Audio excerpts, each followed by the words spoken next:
Hello students, welcome back to TutorHub, your e-classroom on YouTube. So today this is part 5 of our series on balancing chemical equations, and this will be a step-by-step guide like before.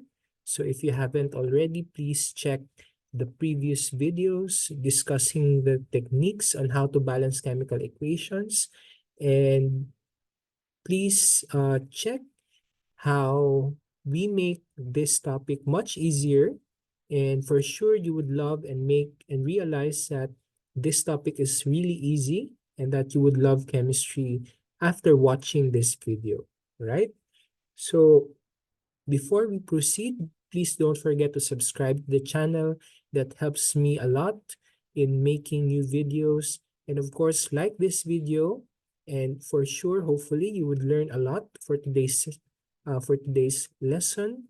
And comment down below anything that you'd like to learn or any questions that you have about our topics or anything that you'd like to have for our next video sessions. All right. So, without further ado, let us recall the MNO technique. This technique is used when we need to balance chemical equations, and MNO stands for the steps or the sequence on how to balance chemical equations. So the steps involve: one, balance metals first, then balance non-metals other than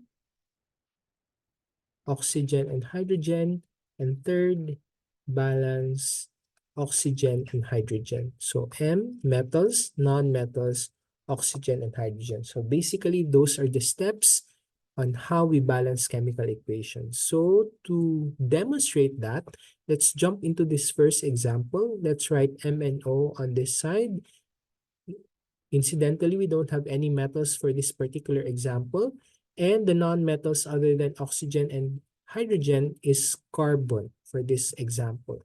So on the reactant side, we have 1 carbon atom. On the product side, we have 6 carbon atoms.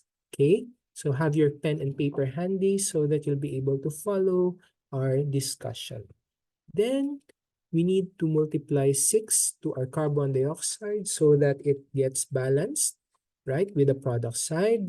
Then because there's an oxygen here, like in our previous videos, we'll balance oxygen last because that would be much easier to handle. Then we have hydrogen. We'll deal with hydrogen. We have 2 for the reactant side, and hydrogen here, we have 12, right? So we need to multiply 6 to our hydrogen so that no, that's 3, so that we can have 6. Oh yeah, sorry. That should be, erase that. That should be 6, so that 6 times 2, that's 12, so that we get our hydrogen balanced, right? Okay, so I hope you're following. So, and that got corrected.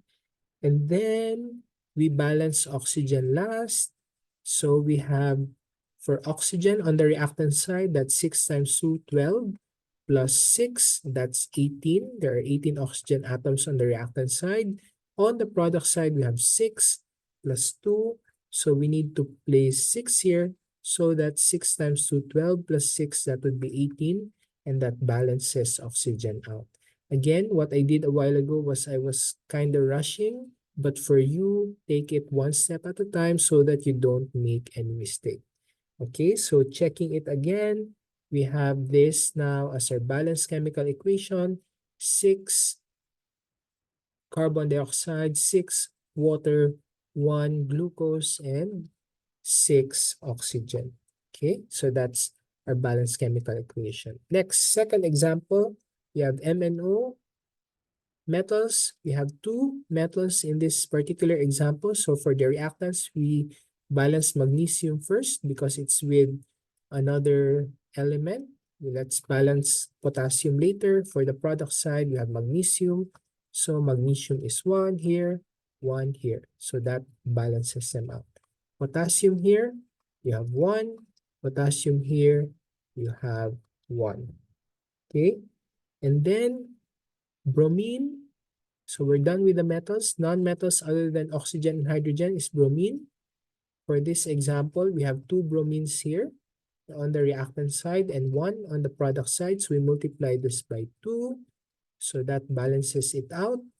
Therefore, that changes the potassium here, making potassium 2. So we need to place 2 here to balance the potassium with those on the product side. So is this the balanced chemical equation already? Yes. Okay, for this example, we don't have oxygen and hydrogen, so we don't need to do that step. So that's 2 potassium atoms plus 1 magnesium bromide to form 2 potassium bromide plus 1 magnesium atom. That's our balanced chemical equation. So our last example for today is hydrochloric acid plus calcium carbonate to form calcium chloride plus water plus carbon dioxide. So again, you have so many chemical substances here, but we follow MNO technique, metals. So for the reactant side, we have calcium as our metal. Product side, we also have calcium. We have 1 calcium atom and 1 calcium atom that balances. Okay, and then we go to non-metals other than oxygen and hydrogen. We have carbon and chlorine. So carbon first, we have 1 carbon atom and 1 carbon atom on the product side as well. That balances out. This should be 1. And then we have chlorine. We have 1 chlorine atom on the reactant side. Then chlorine, we have 2. So we multiply this by 2 to balance it out. Okay, so chlorine is balanced.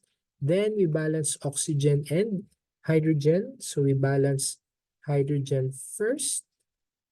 So we have 2 hydrogen atoms on the reactant side and 2 on the product side.